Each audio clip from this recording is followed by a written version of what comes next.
If you return here illegally, you will be punished. Thank you, Mr. Speaker. I yield back.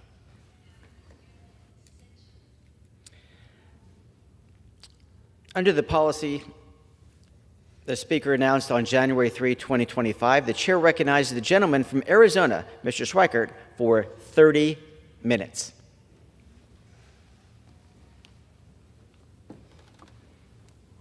Thank you, Mr. Speaker Pro Tem. I could almost hear the joy of, hey, it's only 30 minutes this time, not an hour. Mr. Speaker Pro Tem, I want to do just a handful of things. One of these days, we're going to have not enough noise about the facts, the numbers, the data, the debt, those things, that we can come in and sort of do our boards, our charts on things that actually reduce spending and modernize. But I do want to sort of start with this. We have spent, since last summer, working on pieces of legislation. When the Wall Street Journal series, ProPublica series, came out about the scale of bad acts that were happening in what we call Medicare Part C, which is Medicare Advantage for most of us, which is now, I think, about 55% of the Medicare population. We've been working on that to sort of modernize it.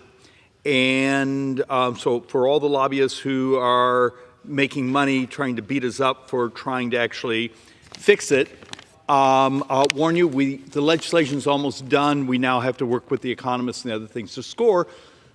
We've been stunned that, though, it continues. Even last Thursday, I think there was a whole nother set of investigations or indictments announced. All right, let's get on to some of the math here. Mr. Speaker, I've come behind the microphone many times and talked about the scale of debt. We borrow about $72,000 per second. Some of our math next year, that goes up to about $82,000 borrowing per second. But if you're a country that needs to borrow about $6 billion a day, so we borrow about $6 billion a day, what happens in a world where you actually, the liquidity of the debt markets? So I grabbed an article that was in one of my, I think it was in one of my bond publications because I have some weird reading habits. Japan prepares to use its role as America's largest creditor as leverage in Trump's trade talks.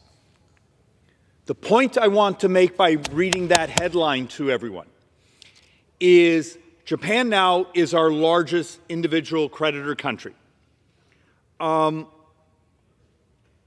So when you have a country that has $900 billion, maybe $1 trillion of U.S. sovereign debt, and you walk in the door and say, we want to renegotiate some of our trade pact with you, or we want to build an actual trade pact with you, and they look at you and say, but we right now take those dollars that you send us because you've been buying our stuff, and we're buying your debt.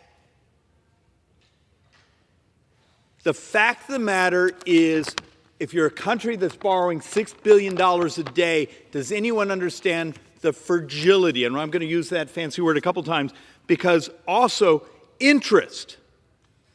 We're actually seeing some indications that when we get out of extraordinary measures, for everyone who doesn't understand, we hit the debt ceiling a couple months ago.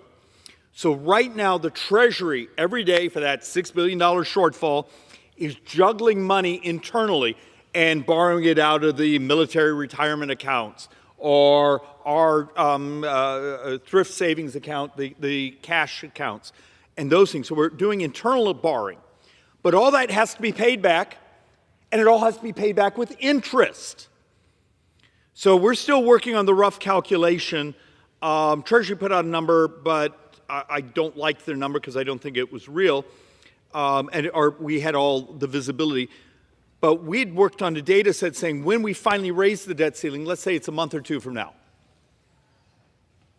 Treasury is going to need to pay back those dollars plus the interest. So they're going to come to market with $400, $500, $600 billion of borrowing. So just be prepared for what's really going on in the interest rate markets, the debt markets, and will we be beyond some of the discussions of trade where countries like Japan aren't leaking stories that they're going to use our debt as leverage against us. So, look, I used this board a couple times now, but I want it to make sense. Estimate for net interest as a share of revenues in 2035. So that's 9 budget years from now. Moody, the chart here, the bar here, I want people to pay attention to. Moody's, who has this whole thing where they do analytics on debt and spending. Mr. Speaker, their estimate is in 9 years, 30% of U.S. tax collections, that's everything, corporate, individual, estate, the tariffs, everything. They estimate in 9 years, 30% of all those tax receipts that come into the federal government will just pay interest. And this is based on sort of today's interest rate projections. I showed some charts a couple weeks ago that showed an estimate that if U.S. debt went up 1% in interest, so us selling our bonds, interest rates went up 1% on us, in that 9 budget years, it's not 30% of tax receipts that go to just interest, it's 45. Are you prepared to have a world out there where here's $1 of taxes I'm paying, 30 cents of that just pays interest, or God forbid interest rates go up, 45 cents of that dollar just pays interest on the bonds. There's also a chart if we actually went back to the early 2000s when we were kissing up against 6%, and it was just like devastating, the amount of tax collections that get consumed by interest. Remember, when we finish this fiscal year, CBO's estimate is U.S. sovereign debt, all of it, the gross debt, will be at $37.2 trillion. And the thing we're not supposed to tell people because it hurts their feelings, gets them upset, but it's called math, is over the next 10 years, the vast majority of debt is interest and healthcare costs, mostly Medicare. So unless you're willing to have honest conversations that debt deficits and demographics, the demographics is the driver of U.S. sovereign debt. We have a shortage of young people in America. We have foreigners come and get educated here and we send them home because we're so brilliant. And healthcare costs, we do all this game playing around here where our healthcare discussions are about healthcare finance, not about changing the cost of healthcare. Think about this. The ACA, many of you know it as Obamacare. It's a financing bill. It is a financing bill. It's who gets subsidized, who has to pay. The Republican alternative was a financing bill. Medicare for All is a financing bill. We don't have the discussion of how to revolutionize, either through technology, a healthier society, taking on obesity, the things that drive the cost of healthcare. How about this concept of we build a healthier society, we use technology. You know, I'm wearing one of these Oura rings. We're doing experiments in our office with other wearables, trying to build data. Is that Republican or Democrat? It's just data. And I don't know why we haven't been able to build a love connection here, or policy connection, or whatever the hell we're supposed to call it, between the left and the right, saying, what would happen if we could engage in policies that change the price of healthcare? Instead, we do these debates because everything in Washington is about the money. The people marching up and down our hallways here, they're not coming in our office to say, David, adopt technology, lower the price of living, lower the price of healthcare. It's, we want more money, or we want you to build a barrier to entry to our competition. We call it rent seeking if you remember your high school economics class. So let's take a look here. I need you to understand how rough our position is in the world right now.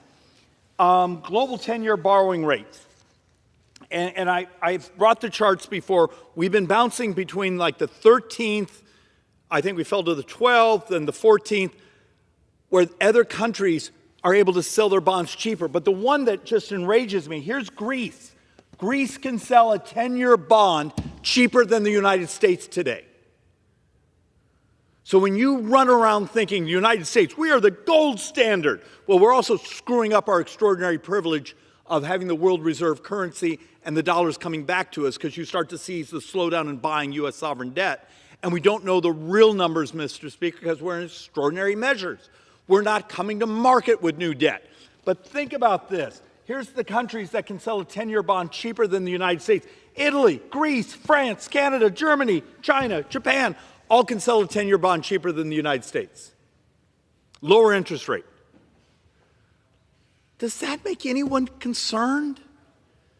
I think I have a chart that shows the United States will consume 30 to 40% of all the world capital that's going to sovereign debt in the next decade. But we're not supposed to talk about that. And then the absurdity from the left, well, we tax rich people more. Okay. In the best, you might get a point and a half percent of GDP. For all the things we talk about cutting, you get about 1 point. So the 2.5. Mr. Speaker, this year we're on pace to borrow 7.3% of the entire economy just this year. One of our charts, and I think this one comes straight from CBO, says with that little change in interest rates, 2035, we may be well over 9% of the entire economy that year borrowed money. And it doesn't have to be this way. You know, we're doing this reconciliation, negotiations, all those things. And the inability of groups that come in the office and demand more money to come in with an idea saying, hey, you know, maybe we shouldn't be spending billions and billions and billions and billions of dollars on duplicative MRI scans or the things we just waste money on. Because it turns out that waste, you know, some people come behind these microphones, call it fraud.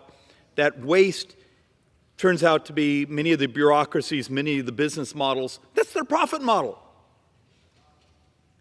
And it doesn't have to be this way. So you start to take a look at the actual data. Last year, if you do the gross interest, that's what we sold publicly and had to pay interest out internally when we borrow money from the Social Security Trust Fund or these other things, which all that money's already been borrowed. We have to pay interest back. So when Social Security redeems its bonds, we pay them back the money they need for that next month checks to come out, because remember, Social Security is running about a little less than a structural 25% shortfall from tax collections to checks out the door. We also pay them interest. So last year we spent $1,133 billion in interest. Our best estimate right now is this year your government will spend about just a little shy, probably about 1.3 trillion in interest. Why that's important? You do realize that's more than defense? Let's take a look at this. Think about that. Starting in about 2022, our interest became more than the DoD budget, Department of Defense budget. How many of the public understand that?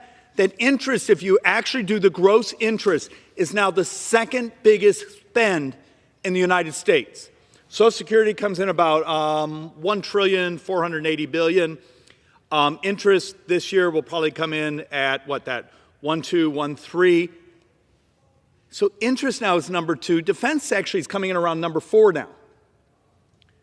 So Social Security, interest, Medicare, defense. How many times do you hear people come behind these microphones and actually at least know their basic math or want to tell the truth to the voters? And once again, is this Republican or Democrat? It's just math. It's an obligation we have to pay. And we're going to do what about it? We are going to squeeze out our ability to do the things that we believe are important for protecting the Constitution and the society. Because God forbid, the bond markets forbid, that we all of a sudden start to have a spike in interest rates.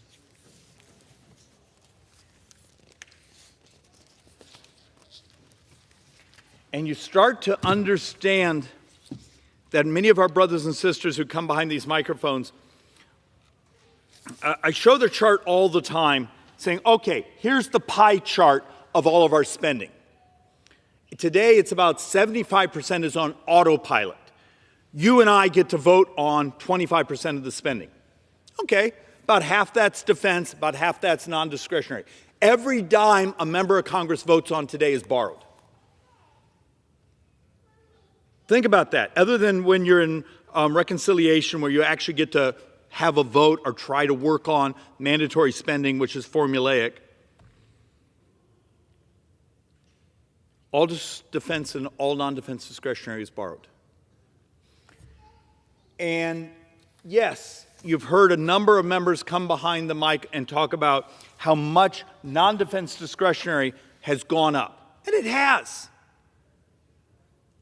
And we've lied repeatedly, when we did sequestration, PAYGO, how many times, PAYGO, remember, I think actually was a Democrat proposal from years ago that if we're going to add new spending beyond the 5-year window, there needs to be an offset. So you saw a number of bills that, they expire just before the 5th year, so that way they don't set off the PAYGO. Or like we did back in January, we owed like $1.2 trillion in cuts to meet the PAYGO, pay-as-you-go rules. Well, we just waive it, just like we've done with sequestration, all these other things. So we tell people, hey, we're going to be fiscally disciplined. As soon as it's uncomfortable, then we'll just waive it. But why this is important, it's just, okay, we will say there's a 45% increase in discretionary spending since 2019. And it is. But when you actually look at it, it's a lot of money. But did I mention we're borrowing $6 billion a day? So we went from $662 billion. This is non-defense discretionary. This is the Park Service. This is the IRS. This is the State Department. All the things you think of as government. It went up to $960 billion. But why this is important to understand, I would vote to roll that back to the 2019 budget. Okay, but if you see it as a percentage of GDP, the size of the economy, we're spending, which is the proper way to do big boy math on budgets. In 2019, non-defense discretionary was 3.1% of the economy.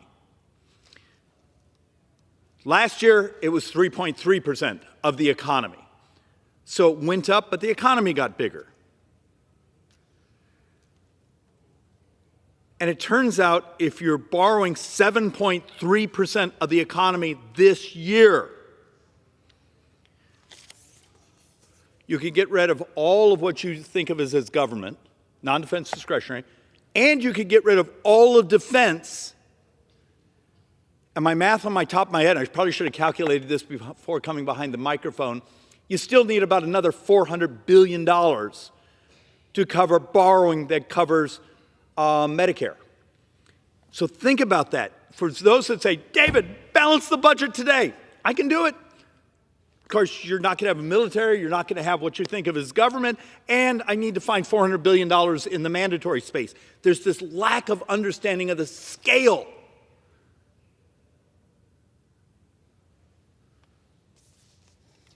And getting old.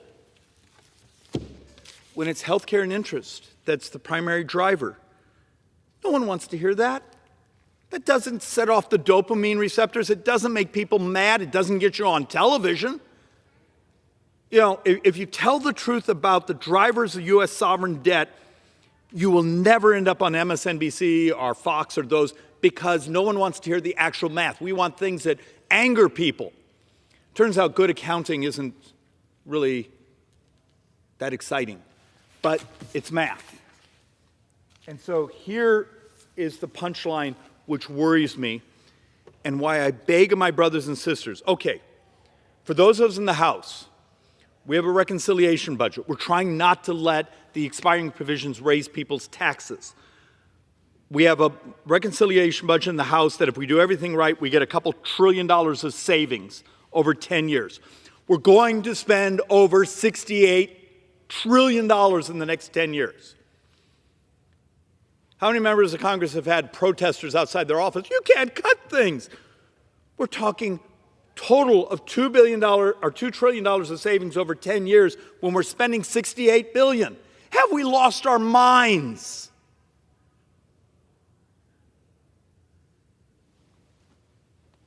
And yet,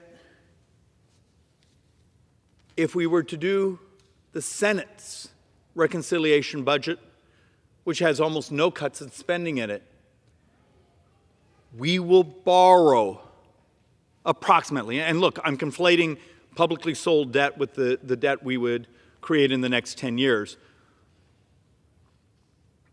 What took us 240 years to build, we will double in 10, or come close to doubling in 10. Does this body, to the lobbyists in the hallways, to the groups in the hallways demanding more spending, to any of the staffers who might not have a life so they're watching this, do you really think the bond markets aren't going to go, hey, they're doubling U.S. debt. Maybe we should ask for a little premium, that's called a term premium, on U.S. sovereign debt. But I just showed you and told you what happens if we go up 1%. Just that 1 point is $3 trillion of additional interest. It's more than everything we're talking about trying to cut. So here's your balance. How do you communicate to the people we borrow money from that we're good credit risk? We're going to pay you back. We're going to pay you back appropriately. We're not going to say crazy things of, maybe we should force you to go longer on the bonds, or maybe we should ask you to do this or that. You can't do that. You don't screw with your bankers. And just in the article, we're already up against the leverage of, this one's about Japan, but I don't know why it's not about other countries, using the fact that we've used them, we've needed them to finance our debt.